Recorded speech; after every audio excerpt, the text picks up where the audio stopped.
डुमरी उपचुनाव में आप लोग न्यूट्रल दिखे।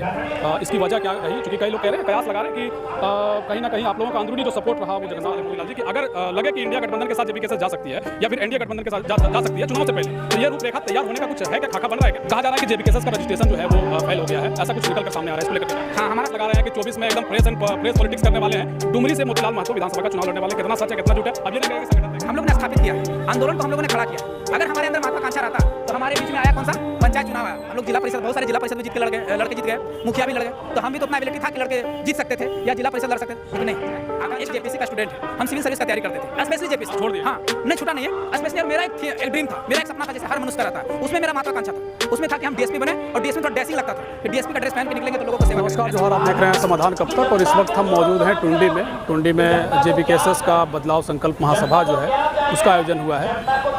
बातचीत करने के लिए मोतीलाल महतो हमारे साथ हैं। मोतीलाल जी, डुमरी उपचुनाव में आप लोग न्यूट्रल दिखे, इसकी वजह क्या रही? चूँकि कई लोग कह रहे हैं, कयास लगा रहे हैं कि कहीं ना कहीं आप लोगों का अंदरूनी जो सपोर्ट रहा वो जगन्नाथ महतो को लेकर रहा। नहीं, ऐसी कोई बात नहीं है। अगर ऐसी बात है तो मांडर का उपचुनाव भी हम लोग छोड़े हैं, रामगढ़ का भी उपचुनाव छोड़े हैं और डुमरी का भी छोड़े हैं। अगर हम लोग को ऐसी बात रहता, समर्थन की बात है, तो हम लोग रामगढ़ का नहीं छोड़ते, मांडर के भी नहीं छोड़ते, लेकिन हम लोग को उपचुनाव में उतरना ही नहीं है। इसलिए नहीं उतरना है कि जिस मुद्दों को लेकर हम लोग आगे आए हैं, जिन मुद्दों को हम लोगों ने जनता के बीच पर रखा है, उनके पटल पर रखा है, उनके डोमेन में रखा है, वो इतना इजी से, इतना आसानी तरीके से नहीं मिलेगा। हम लोगों ने लड़ाई लड़ रहा है सबसे पहले 1932 का, यह झारखंडियों की पहचान का, कि झारखंडी का पहचान कैसे होगा, स्थानीय नीति का, नियोजन नीति का, विस्थापन नीति का, खनन नीति का, उद्योग नीति का, टोटल 21 नीतियों का अगर मिला दिया जाए तो ये लड़ाई नीतियों का है। तो ये नीतियों की लड़ाई में हम एक विधायक या 2 विधायक जीत देने से नहीं होगा, हमें मेजोरिटी चाहिए होगी। इसको बिल को पास कराने के लिए हमें मेजोरिटी चाहिए होगी। 21 बिल को पास कराने के लिए हमारे पास बहुमत वाली सरकार होनी चाहिए, तभी हम ये बिलें पास कर सकते हैं, तभी ये हम कानून बना सकते हैं। जिस मेजोरिटी को लेकर के आप कह रहे हैं मोतीलाल जी, हालांकि आपका भाषण हम सुन रहे थे, बड़ा अच्छे तरीके से आप डिस्क्राइब कर रहे थे 1932 को लेकर, लेकिन 1932 के अलावे जो 24 में विशेष करके आप लोग जब चुनाव लड़ेंगे, तो आपको लगता है कि चूँकि पूरे देश में इंडिया महागठबंधन, एक तरफ एनडीए का महागठबंधन, जेबीकेएसएस अपने दम पर चुनाव लड़ेगी, तो आपको लगता है चुनौतियां कई तरह की रहेंगी? क्योंकि आप पूरी तरीके से खुल के आप लोग राजनीतिक रूप से भी बातें करने लगे हैं, चुनौतियां लगती है, चूँकि जेबीकेएसएस अगर अकेले लड़ती है तो ये बड़ा दूसरा तरीके से आपको कई चीज़ें दिखाई देती। बेशक आपकी बातें सत्य हैं, ये भारत की राजनीति हो या झारखंड की राजनीति हो, यहाँ पर दारू, मुर्गा, पेट्रोल, ये सब चीज़ हावी हो चुका है, जो बहुत ही दुर्भाग्य की विषय है, बहुत ही शर्मनाक विषय है। लेकिन एक विचारधारा होती है, जैसे जेपी आंदोलन के टाइम में एक जेपी आंदोलन हुआ था जो इंदिरा गांधी को मात दे दी थी, बस उसी तरह से ये आंदोलन है कि एक विचारधारा है जो जन जन तक पहुंच चुकी है, आप तक पहुंच चुकी है, इनके तक पहुंच चुकी है, इनके तक पहुंच चुकी है, सब तक पहुंच चुकी है, और एक जनता आस लगाई हुई है, टकटकी लगाई हुई है कि कब बदलाव होगा। आज झारखंड में हर कोई शोषित है, हर कोई पीड़ित है, हर कोई वंचित है, हर कोई चाहता है कि हमारे बच्चों को अच्छा शिक्षा मिले, हर कोई चाहता है कि हमारे बच्चों को रोजगार मिले, नौकरी पे, हर कोई चाहता है कि हमारे बच्चों का यहीं पर अच्छा इलाज हो, लेकिन ये तीनों चीज़ें नहीं हैं। जबकि मूलभूत चीज़ों में अगर देखा जाए, अगर भोजन के बाद अगर मनुष्य को सबसे ज़्यादा ज़रूरत, अगर आवश्यकता पड़ती है, तो सबसे ज़्यादा ज़रूरत पड़ती है शिक्षा की, जो हमारे झारखंड में सबसे दयनीय स्थिति है। पूरा भारत में 28 राज्यों में सबसे निचले स्तर पर झारखंड आता है, बिहार के बाद इसका नंबर आता है। तो ये सब चीज़ों में झारखंड की जनता जो है वो बदलाव चाहती है कि हमारे बच्चों को किसी तरह शिक्षा मिले। आज हम शिक्षा की बात करेंगे तो हमारा 30-35 बच्चों में एक टीचर होना चाहिए शिक्षा नीति के हिसाब से, लेकिन 300-400 बच्चों पर एक टीचर, हमारा बच्चा कैसे पढ़ेगा? हमारा जीडीपी का कम से कम 20 से 25% खर्च करना चाहिए एजुकेशन में, लेकिन खर्च करती है यहाँ का सरकार मात्र 3%, हमारा बच्चा कैसे पढ़ेगा? अगर इसको देखा जाए और आगे अगर विस्तार रूप से देखा जाए तो एजुकेशन की इतना गिरा हुआ स्थिति है कि अभी इमीडिएटली 1.5 लाख टीचर की आवश्यकता है झारखंड में, लेकिन यहाँ पर टीचर कितना है पता है आपको? 30 से 35 हज़ार टीचर हैं, 30 से 35 हज़ार टीचर हैं और 60 हज़ार पारा टीचर हैं, सरकारी टीचर।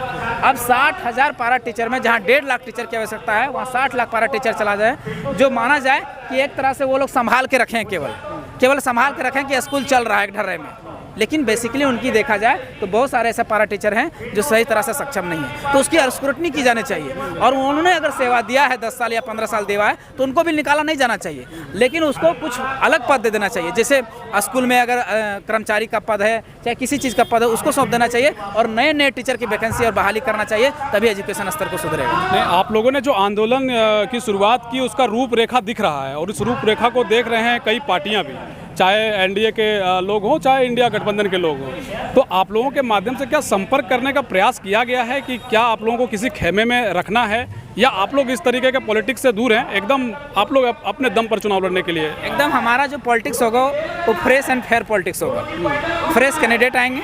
मेरा ये सवाल है मोतीलाल जी कि अगर लगे कि इंडिया गठबंधन के साथ जेबीकेएसएस जा सकती है या फिर एनडीए गठबंधन के साथ जा सकती है चुनाव से पहले, तो ये रूपरेखा तैयार होने का कुछ है क्या, खाका बन रहा है क्या? नहीं, असंभव है, इम्पॉसिबल। हम लोग अगर हमारी सीटें नहीं आती है, अगर हमारी मेजोरिटी नहीं रहती है, तो हम सरकार के विपक्ष में बैठेंगे और आवाज़ की जनता की आवाज़ को बुलंद करेंगे। लेकिन कभी पहले कह रहे हैं आप, पहले से भी कहीं भी चुनाव लड़े या ना लड़े या लड़ने के बाद भी अगर हमारी सीटें कम आती है तो भी हम विपक्ष में ही रहेंगे। हम लोग आवाज़ उठाने का काम करेंगे, हम जनता का आवाज़ बनने का काम किए। आज तक हम लोगों ने जनता के बीच में वही चीज़ें लाए हैं जो हमारे अंदर सामाजिक बुराइयां हैं, उन बुराइयों को जनता के बीच ला रहे हैं। और फिर जो लोग बुराई कर रहे हैं, जो इस बुराई को बढ़ावा दे रहे हैं, अगर उनके साथ आए यानी चोरों के साथ मिलकर हम फिर से चोरी करने लगे, फिर हमारा और उसमें क्या अंतर रह जाएगा। इसलिए हमें कतई उस बर्दाश्त नहीं है। हम लोग अगर हमारे से राजनीति हो नहीं पाएगी, अगर पॉलिटिक्स नहीं हो पाएगी, तो हम लोग घरों में बैठ जाएंगे। और राजनीति किस लिए करना है? राजनीति अभी यहाँ की युवा पीढ़ी क्या बोलती है? I hate politics.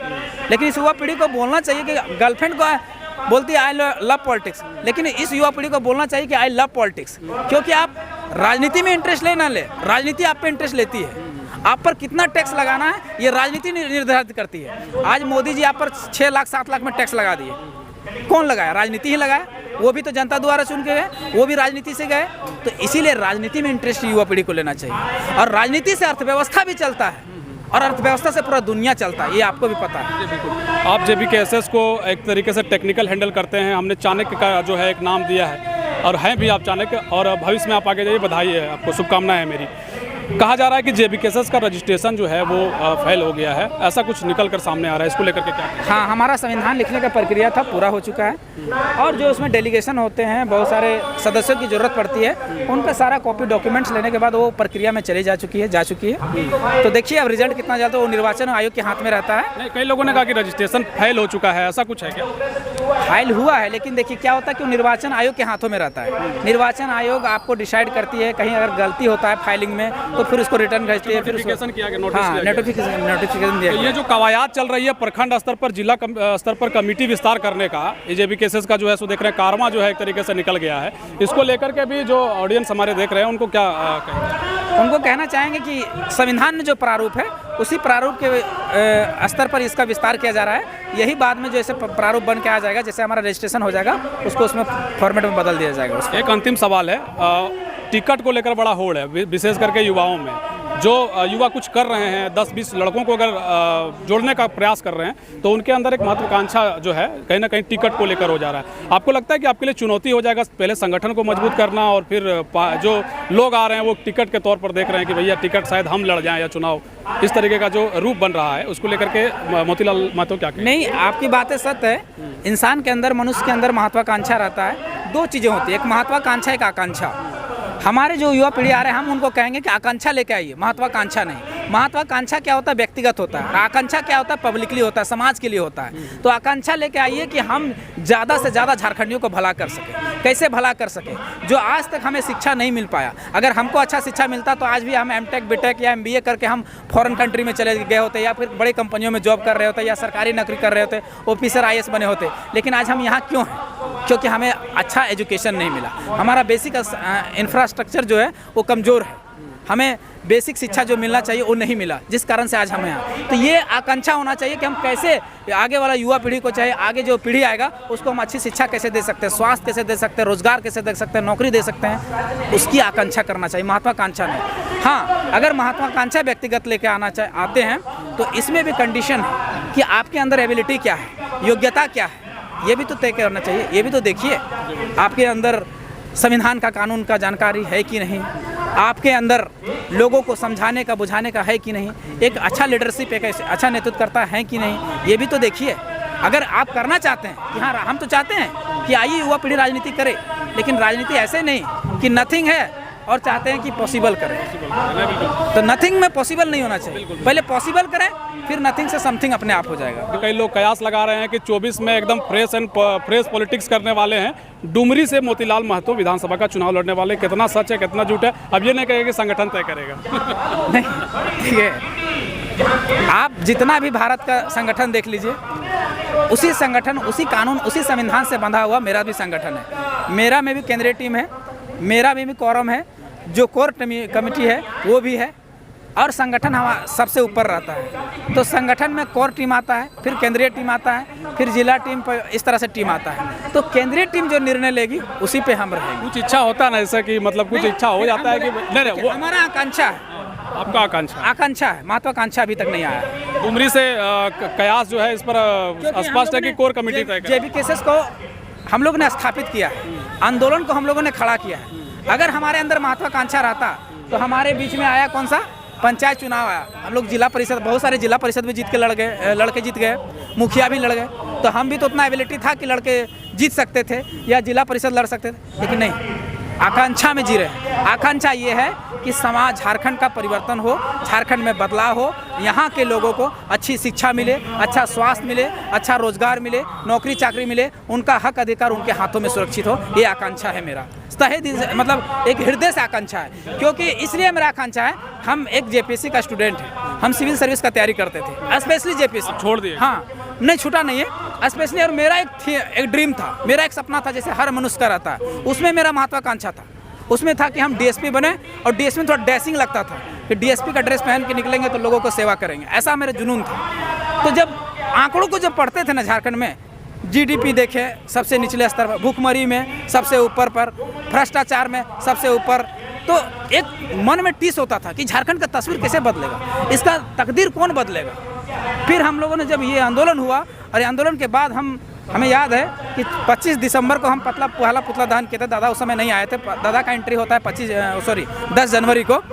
25 जनवरी को जब बोकारो में पुतला दहन किए थे, उस समय हमें ये अंदाज़ा नहीं था कि आंदोलन इतना बड़ा रूप ले लेगा। लेकिन दादा के आने के बाद, इस आंदोलन को हर क्षेत्र में ले जाने के बाद लगा कि नहीं, ये जो सपना है, जो झारखंड के तस्वीर को बदलने की जो सपना है, वो पूरा हो सकता है, साकार हो सकता है। इसी के लेकर हम उस दिन से आज तक हम वापस रांची भी चले गए थे। फिर एक दिन दादा से बात हुई, दादा हमको 11 बजे रात को फ़ोन किए कि दादा आपकी ज़रूरत है इस आंदोलन में, बहुत सारे डाटा है, बहुत सारे स्थानीय नीति, नियोजन नीति, बहुत सारे ऐसे आंकड़े हैं जो हमको चाहिए, हम लोगों को चाहिए, बैठ के डिस्कस करना पड़ेगा, इसलिए आप आइए।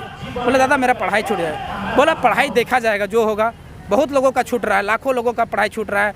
कितना साल में आप वैकेंसी, आप वैकेंसी को देख लीजिए तो 5 साल में जेपीएससी का एक एग्जाम होता है, जैसे सीजीएल जो है वो 6 सालों में एक बार, जैसे जेईई 8 सालों में नहीं हो पाया, तो आप कैसे कहाँ से नौकरी लीजिएगा, उसी का तो लड़ाई है। तो आइए लड़ते हैं, डाटों को निकालते हैं, आंकड़े इकट्ठे करते हैं और लड़ाई लड़ते हैं मजबूत तरीके। आज देखिए वो आंकड़े, वो डाटा निकाल के लाए और लड़ाई आज तक यहाँ तक पहुँची। चलिए बहुत बधाई हो आपको, डीएसपी ना बन पाए, लेकिन कम से कम डीएसपी को आप आदेश दीजिएगा आने वाले समय में। हमारी बहुत सारी शुभकामनाएं, बहुत धन्यवाद। धन्यवाद। देखिए मोतीलाल महतो थे, क्या कुछ कह रहे थे, आप सुन रहे थे। डीएसपी, जेपीएससी और जो मुद्दे रहे, क्या कुछ इनका कहना था, आप सुन रहे थे। हम खबरों के साथ आपको जोड़े रखेंगे और लोगों तक पहुँचाइए। नए हैं तो सब्सक्राइब कर लीजिए, हम आपको खबरें दिखाते रहेंगे। बहुत शुक्रिया, बहुत धन्यवाद। देखते रहिए समाधान। शुक्रिया।